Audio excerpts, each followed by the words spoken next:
Hello everyone, welcome to Physics Academy of Sachin sir. આજે basic of ફિઝિક્સમાં વિકલન differentiation નો આપણે અભ્યાસ કરીશું. બાયોલોજીના જે સ્ટુડન્ટ્સ રહ્યા એમને આ ટોપિક સમજવો ખૂબ જ અગત્યનો છે. પહેલા તો વિકલન ડિફરન્શિએશન એટલે શું? વિકલન એટલે એક રાશિમાં બીજી રાશિની સાપેક્ષે થતો ફેરફાર.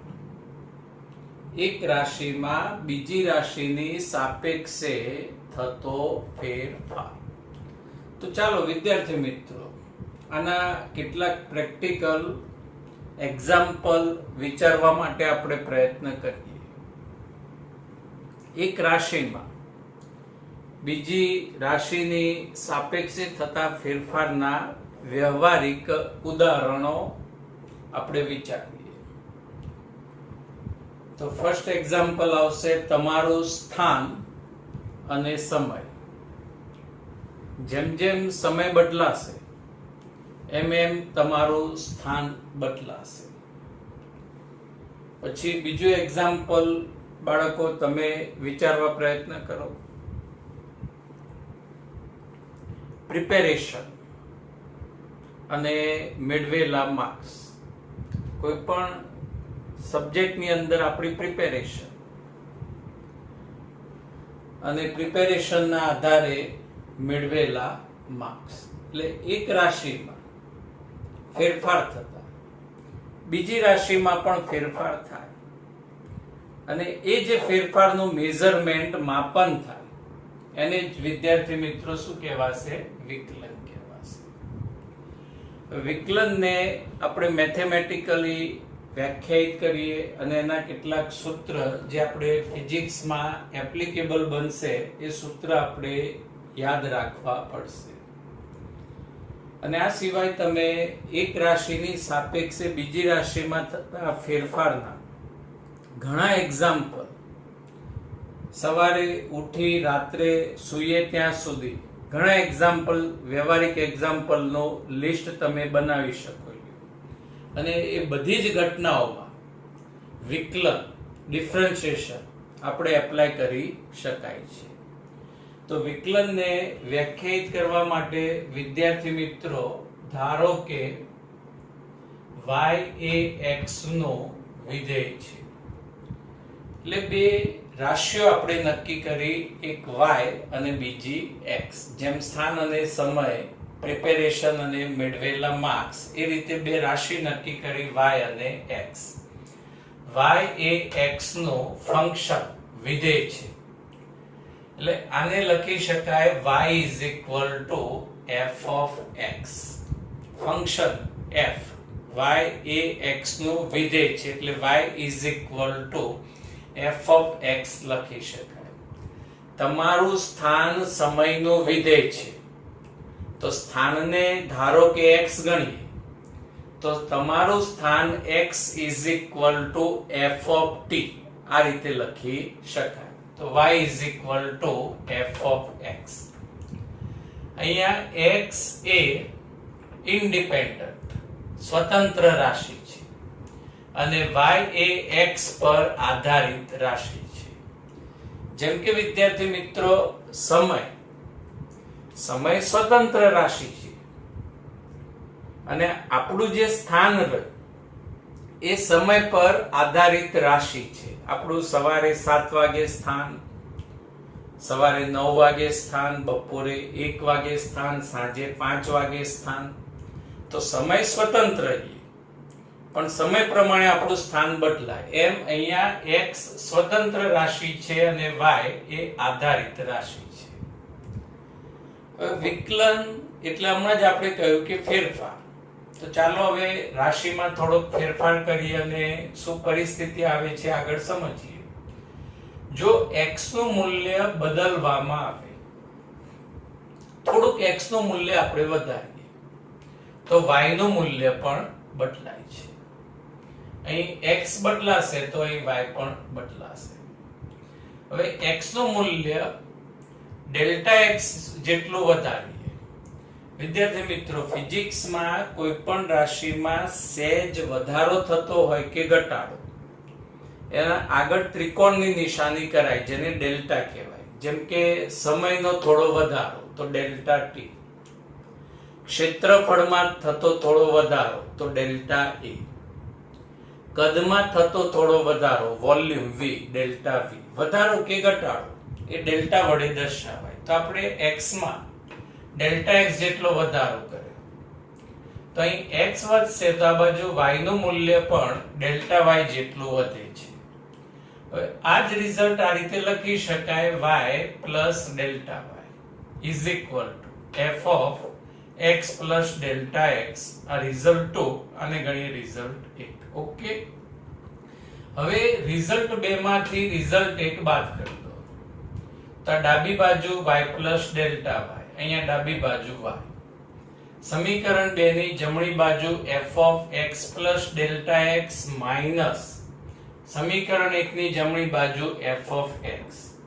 અહીંયા y minus y plus y cancel એટલે ડેલ્ટા y રહેશે. આ રિઝલ્ટ એમનું એમ જ f of x plus delta x minus f of x.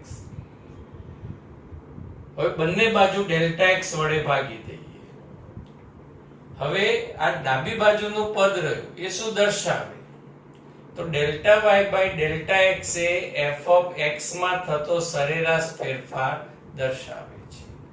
આ જે ડાબી બાજુનું પદ રહ્યું delta y upon delta x એ આ વિધેયમાં થતો સરેરાશ ફેરફાર દર્શાવે છે. વિદ્યાર્થી મિત્રો, અહીં ફેરફાર અને છેદમાં ડેલ્ટા x જે સરેરાશ ફેરફાર દર્શાવે છે. હવે ખાસ મહત્વની બાબત સમજજો. તાક્ષણિક ફેરફાર માટે, તાક્ષણિક જેને તત્કાલીન પણ કહી શકાય, વર્ડ તમારા માટે, શબ્દ તમારા માટે નવો છે. તત્કાલીન, તાક્ષણિક.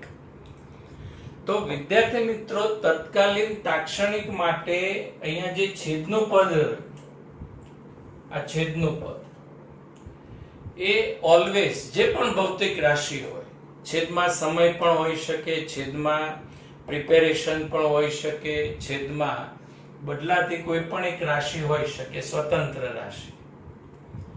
તો આ જે રાશિ રહી એ રાશિનું મૂલ્ય ડેલ્ટા x નું મૂલ્ય તાક્ષણિક કિંમત માટે અત્યંત સૂક્ષ્મ હોવું જોઈએ. તાક્ષણિક તત્કાલીન ફેરફાર માટે, તત્કાલીન એટલે જે તે સમયે તરત. હાલ એક્ઝેક્ટ 9 વાગ્યા છે તો જે તે સમય 9 વાગ્યા. એટલે તત્કાલીન તાક્ષણિક મૂલ્ય માટે છેદમાં જે પણ રાશિ રહી અત્યંત સૂક્ષ્મ હોવી જોઈએ. હવે સૂક્ષ્મ રાશિ માટે તમે વિચારો કે સાહેબ સૂક્ષ્મ રાશિ એટલે 0.1, 0.01, 0.001. પણ કોઈ વિદ્યાર્થી કે સાહેબ 0 જ લઈ લો ને પાર આવી જાય. પણ જો અહીંયા છેદમાં 0 લઈએ તો અહીંયા ભૂકંપ આવી જશે, અનર્થ થઈ જશે, ધમ સંકટ આવી જશે. કેમ કે છેદમાં 0 આવી જાય તો એનો અર્થ એ થાય કે વિધેય અવ્યાખ્યાયિત બની જાય. એ વિધેય અવ્યાખ્યાયિત બનવાનું નથી, વિધેયને અવ્યાખ્યાયિત બનાવવાનું નથી. તો અહીંયા છેદની કિંમત અત્યંત સૂક્ષ્મ પણ લેવાની અને વિધેય અવ્યાખ્યાયિત પણ ન થવું જોઈએ. એટલે limit delta x tends to 0 નો અર્થ એવો થાય કે ડેલ્ટા x ની કિંમત 0 નહીં પણ 0 ની નજીકની કોઈ પણ કિંમત તમે અહીંયા મૂકી શકો. બીજું એક એક્ઝામ્પલ લઈએ. ધારો કે limit delta x tends to 1 હોય તો વિદ્યાર્થી મિત્રો ડેલ્ટા x ની કિંમત 1 નહીં લેવાની પણ 1.1 લઈ શકાય, ચાલે. 1.01 લઈ શકાય, ચાલે. 1.001 લઈ શકાય, ચાલે. 0.9 લઈ શકાય, 0.99 લઈ શકાય, 0.999 પણ લઈ શકાય, પણ 1 લેવાની નહીં. તો અહીંયા વિદ્યાર્થી મિત્રો તાક્ષણિક ફેરફાર માટે ડેલ્ટા એક્સ અત્યંત સૂક્ષ્મ હોવું જોઈએ, પણ અત્યંત સૂક્ષ્મ કિંમત 0 લઈ શકાય નહીં. એટલે મેથ્સના સંદર્ભમાં અહીંયા લિમિટ અને લક્ષ્ય કહેવાય. લક્ષ્ય લિમિટ એટલે વિદ્યાર્થી મિત્રો સાબુ લક્ષ્ય સમજતા નહીં, limit delta x tends to 0 લેવું જોઈએ. ડેલ્ટા એક્સ ની કિંમત અત્યંત સૂક્ષ્મ લો, નો પ્રોબ્લેમ, પણ 0 લેતા નહીં. આનો અર્થ એ થાય. તો હવે આ રિઝલ્ટમાં બંને બાજુ limit delta x tends to 0, delta y by delta x, અહીંયા પણ limit delta x tends to 0, f of x plus delta x minus f of x upon delta x. હવે વિદ્યાર્થી મિત્રો જે ડાબી બાજુનું પદ રહ્યું limit delta x tends to 0 delta y by delta x પદને, એટલે કે હવે લિમિટ લખવી નથી, તો ડેલ્ટા નું થઈ જશે d, dy બાય dx વડે દર્શાવવામાં આવે છે. અને આ dy બાય dx ને જ શું કહેવામાં આવશે? વિકલન. એટલે dy બાય dx પદને વંચાય y માં x ની સાપેક્ષે થતો ફેરફાર, અર્થાત y માં x ની સાપેક્ષે થતો વિકલન. y માં x ની સાપેક્ષે થતો ફેરફાર અર્થાત y નું x ની સાપેક્ષે વિકલન ગણી શકાય. એટલે એક રાશિમાં બીજી રાશિની સાપેક્ષે થતો સૂક્ષ્મ ફેરફાર એટલે જ વિકલન ગણી શકાય. જો x ની સાપેક્ષે વિકલન હોય તો એનો સંકેત આવશે d by dx. અહીંયા ધારો કે y માં x ની સાપેક્ષે ફેરફાર હોય તો dy by dx લખાય. પછી z માં x ની સાપેક્ષે ફેરફાર હોય તો અહીંયા શું લખાય? dz by dx લખાય. એ જ રીતે સમયની સાપેક્ષે વિકલન હોય, ફેરફાર હોય તો શું લખાશે? d by dt. x માં સમયની સાપેક્ષે ફેરફાર હોય તો અહીંયા dx by dt લખાય. y માં સમયની સાપેક્ષે ફેરફાર હોય તો અહીં શું લખાશે? dy by dt. આ વિકલન માટેના સંકેત છે. પછી એ જ રીતે જો ખૂણાની થીટાની સાપેક્ષે ફેરફાર હોય તો અહીંયા d by d થીટા. અહીંયા x માં થીટાની સાપેક્ષે ફેરફાર હોય તો dx by d થીટા. અહીંયા y માં થીટાની સાપેક્ષે ફેરફાર હોય તો લખાય dy by d થીટા. તો આ વિકલન એટલે એક રાશિમાં બીજી રાશિની સાપેક્ષે થતો ફેરફાર. હેલો, હવે વિકલનના ગાણિતિક સ્વરૂપની કેટલીક પ્રેક્ટિસ આગળ આપણે સમજીએ. x માં સ્થાનમાં ઊંચાઈ h ની સાપેક્ષે ફેરફાર અર્થાત વિકલન, x નું h ની સાપેક્ષે વિકલન, અને મેથેમેટિકલી લખાય કેવી રીતે? તો જેની સાપેક્ષે ફેરફાર હોય, વિકલન હોય, એને આ રીતે લખાશે d by dh. શેનામાં ફેરફાર થાય છે? x માં, એટલે અહીંયા આવશે dx.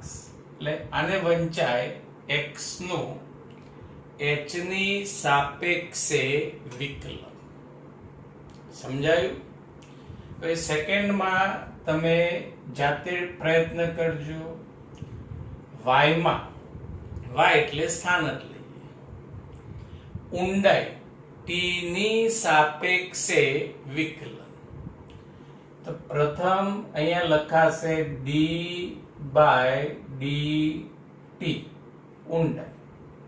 t ઘણીક વાર સમય પણ લેવાય, અહીંયા ઊંડાઈ, અને y એટલે આ રીતે લખાશે dy by dt. એટલે આને y નું ઊંડાઈ t ની સાપેક્ષે વિકલન કહેવાશે. y નું t ની સાપેક્ષે વિકલન અર્થાત y માં એટલે કે સ્થાનમાં ઊંડાઈ t ની સાપેક્ષે થતો ફેરફાર. થર્ડ ઓપ્શન, અવરોધારમાં તાપમાનની સાપેક્ષે થતો ફેરફાર વિકલન. અવરોધનો તાપમાનની સાપેક્ષે વિકલન એટલે અહીંયા આપણે લખીશું d/dt વિકલન તાપમાનની સાપેક્ષે. તાપમાન ઘણીક વાર થીટા વડે પણ દર્શાવાય, પણ એ જે સિમ્બોલ આપ્યું છે એ પ્રમાણે લખીશું અને અહીંયા આવશે dr/dt.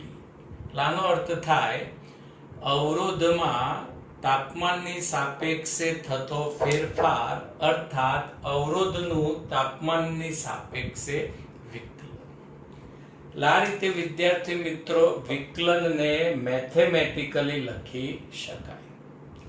હવે વિકલન માટેના કેટલાક સૂત્ર જે આપણે ચેપ્ટર 11 ના ચેપ્ટર 3-4 ની અંદર અને 12th માં પણ ઘણી જગ્યાએ એપ્લિકેબલ બનશે. તો આ સૂત્ર તમારે વિદ્યાર્થી મિત્રો ખાસ યાદ રાખવા પડશે. પ્રથમ સૂત્ર રહ્યું y c કોન્સ્ટન્ટ, અચળ. અચળ એટલે 5, 6, 7, 10, 15, 20 આવી કોઈ પણ કોન્સ્ટન્ટ સંખ્યા. હવે બે બાજુ x ની સાપેક્ષે વિકલન લો એટલે અહીંયા d/dx, આ ym9 એટલે લખાય dy/dx. હવે વિકલન એટલે ફેરફાર. તો અચળ મૂલ્ય હાલ અચળ, પછી પણ કેવું રહેવાનું? અચળ પણ રહેવાનું. એટલે એનો ફેરફાર રહ્યો એ શું આવશે? શૂન્ય. એટલે વિદ્યાર્થી મિત્રો આ રીતે યાદ રાખજો, અચળનું વિકલન હંમેશા શૂન્ય થાય. કોન્સ્ટન્ટ અચળનું વિકલન હંમેશા શૂન્ય થાય. એક એક્ઝામ્પલ લઈએ કે ધારો કે y = 5 હોય. હવે બંને બાજુ x ની સાપેક્ષે વિકલન કરીએ તો અહીંયા d/dx અને y એટલે વંચાય dy/dx અને 5 અચળ એટલે અચળનું વિકલન શૂન્ય થાય. એટલે પહેલું સૂત્ર વિદ્યાર્થી મિત્રો, y = કોન્સ્ટન્ટ અચળ હોય તો એનું વિકલન dy/dx = લાડવો 0. બીજું સૂત્ર y = x⁻n. આનો મહત્તમ ઉપયોગ આગળ આવશે. x ની સાપેક્ષે વિકલન તો અહીંયા શું આવશે? d/dx, ym9 એટલે વંચાય dy/dx. હવે જમણી બાજુ વિદ્યાર્થી મિત્રો જેવો વિકલન લેશો એવો ભૂકંપ આવશે, અર્થક્વેક આવશે. ઘાત આગળ પડી જશે, ધૂળ દઈ એટલે n x, આ ઘાત આગળ nx અને ઘાતમાંથી 1 ઓછા એટલે nx⁻n-1. ઘાત આગળ ઘાતમાંથી 1 ઓછા. તો એના ત્રણેક એક્ઝામ્પલ ઉદાહરણ લઈએ. ધારો કે y = x હોય, x ની સાપેક્ષે વિકલન લઈએ તો dy/dx = તો વિદ્યાર્થી મિત્રો અહીંયા ઘાત કેટલી સમજાશે? 1. કશું જ ના હોય એટલે એક ઘાત સમજવાનું. ઘાત આગળ 1 આગળ ઘાતમાંથી 1 ઓછા એટલે 1x⁻0 અને કોઈ પણ કિંમતની 0 ઘાત શું થઈ જાય? 1 એટલે અહીંયા 1 એટલે x ની સાપેક્ષે વિકલન શું આવશે? 1 આવશે. સમજાઈ ગયું આ બરાબર? ઘાત આગળ ઘાતમાંથી 1 ઓછા એટલે 0 ઘાત અને 0 ઘાત આવે એટલે શું થઈ જાય? 1. એટલે આ ખાસ યાદ રાખજો, x ની સાપેક્ષે વિકલન 1 થાય. સમય t નું t ની સાપેક્ષે, સમયની સાપેક્ષે વિકલન 1 થાય. અવરોધ r નું r ની જ સાપેક્ષે વિકલન 1 થાય. આ બધાની એપ્લિકેશન આવશે એટલે તમને તરત આ વસ્તુ યાદ આવશે. સેકન્ડ ઉદાહરણ y = x². હવે વિકલન લઈએ dy/dx. ઘાત આગળ 2 આગળ 2x, 2 માંથી 1 ઓછા એટલે 1 ઘાત લખતા આપણને શરમ આવે એટલે આપણે લખતા નથી. 2x⁻1 સમજી લેવાનું. dy/dx = 2x.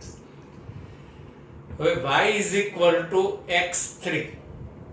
x ની 3 ઘાત વિકલન લઈએ dy by dx is equal to ઘાત આગળ ઘાતમાંથી 1 ઓછા એટલે 3x square dy by dx is equal to 3x square.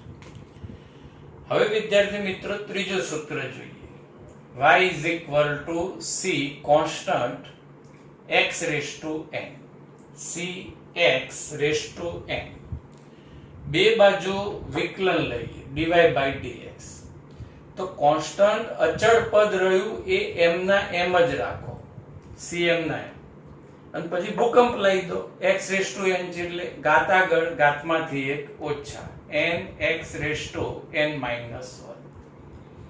હવે આના એક્ઝામ્પલ ઉદાહરણ આપણે ધ્યાનમાં લઈએ વિદ્યાર્થી મિત્રો.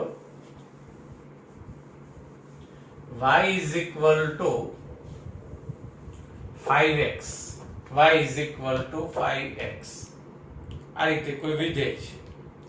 હવે આનું x ની સાપેક્ષે વિકલન લઈએ તો dy by dx is equal to 5 અચળ m ના પછી x વાળા પદમાં શું આવશે ભૂકંપ ઘાત આગળ ઘાતમાંથી 1 ઓછા એટલે x ની 0 ઘાત એટલે 1 એટલે અહીંયા dy by dx is equal to શું રહેશે 5 પછી y is equal to 6x square બીજું ઉદાહરણ dy by dx is equal to 6 અચળ m ના x square ઘાત આગળ 2 આગળ એમાંથી 2 માંથી 1 ઓછા એટલે 6 ગુણ્યા 2 12 12x આનું સાચું રૂપ થયું. પછી વિદ્યાર્થી મિત્રો આમાં ચેન રૂલ આવી સાંકળનો નિયમ જો કે આપણે એ લાસ્ટ લેક્ચર નેક્સ્ટ લેક્ચરની અંદર આપણે સમજીશું. સરવાળા અને બાદબાકીનો નિયમ y is equal to u plus or minus v હોય એટલે બે પદો વચ્ચે પ્લસ કાં તો માઇનસ નો સંબંધ હોય તો બે બાજુ x ની સાપેક્ષે વિકલન લઈએ તો અહીંયા dy by dx is equal to du by dx plus or minus dv by dx લખી શકાય. પ્લસ હોય તો વિદ્યાર્થી મિત્રો પ્લસ રાખવાનું, માઇનસ હોય તો વિદ્યાર્થી મિત્રો માઇનસ રાખવાનું. હવે આ સંબંધ એટલે કે આ નિયમ પર આધારિત આ સૂત્ર પર આધારિત આપણે કેટલાક ઉદાહરણ ધ્યાનમાં લઈએ તો y is equal to x cube plus 4x square plus 5x plus 6 આ રીતે કોઈ વિધેય છે. હવે આનું બંને બાજુ x ની સાપેક્ષે આપણે વિકલન કરવું છે તો અહીંયા લખાય આ રીતે d by dx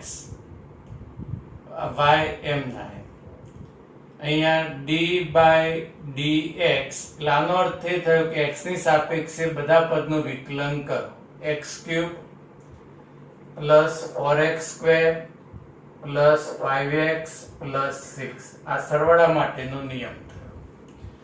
હવે અહીંયા dy by dx m ના m જ. હવે દરેકનું આપણા સૂત્ર પ્રમાણે વિકલન કરીશું. તો પહેલા વિદ્યાર્થી મિત્રો x ક્યુબ છે, ઘાત વાળું પદ છે, ભૂકંપ અર્થક્વેક આવી જાય, ઘાત આગળ 3x ઘાતમાંથી 1 ઓછા એટલે 2. હવે આનું વિકલન કર્યું એટલે હવે d by dx અહીં લખવાનું નહીં, વિકલન થઈ ગયું. આનો અર્થ એવો થાય કે આ ત્રણ બધા જ પદોનું વિકલન કરો એટલે એ હવે લખવાનું નહીં. પછી 4 અચળ પદ એમના સૂત્ર પ્રમાણે x ની 2 ઘાત એટલે ઘાત આગળ એટલે અહીંયા 2x 2 માંથી 1 ઓછા 2 માંથી 1 ઓછા એટલે 1 જનરલી લખતા નથી. પછી 5 અચળ m ના m x નું x ની સાપેક્ષે વિકલન વિદ્યાર્થી મિત્રો યાદ રાખવાનું કહ્યું 1 થાય એટલે કે ઘાત આગળ અને ઘાતમાંથી 1 ઓછા એટલે x ની 0 ઘાત એટલે 1 થઈ જાય. અને 6 અચળ પદ છે, કમ્પ્લીટ અચળ પદ છે, આજુબાજુ જોયું ઉપર નીચે ક્યાંય x નથી એટલે અચળ પદ 0 એટલે આ પદ લખાય 3x square plus 8x plus 5 આ x ની સાપેક્ષે વિકલન થયું. વિદ્યાર્થી મિત્રો, તમે સ્વ પ્રયત્ને y is equal to 6x³ minus 5, પછી y is equal to x5 minus 6x² plus 8 પછી y is equal to x ની 4 પાવર 4 ઘાત plus 5x3 plus 9. y is equal to x ની 10 ઘાત plus x ની minus 15 ઘાત minus 6. તો આ સ્વપ્રયત્ને આ પદોનું x ની સાપેક્ષે વિકલન કરવાનું. જો કોઈ તમને ડિફિકલ્ટી હોય તો my WhatsApp number is 9426383820 પર મેસેજ અથવા તો કોલ મને કરજો. Okay, thank you.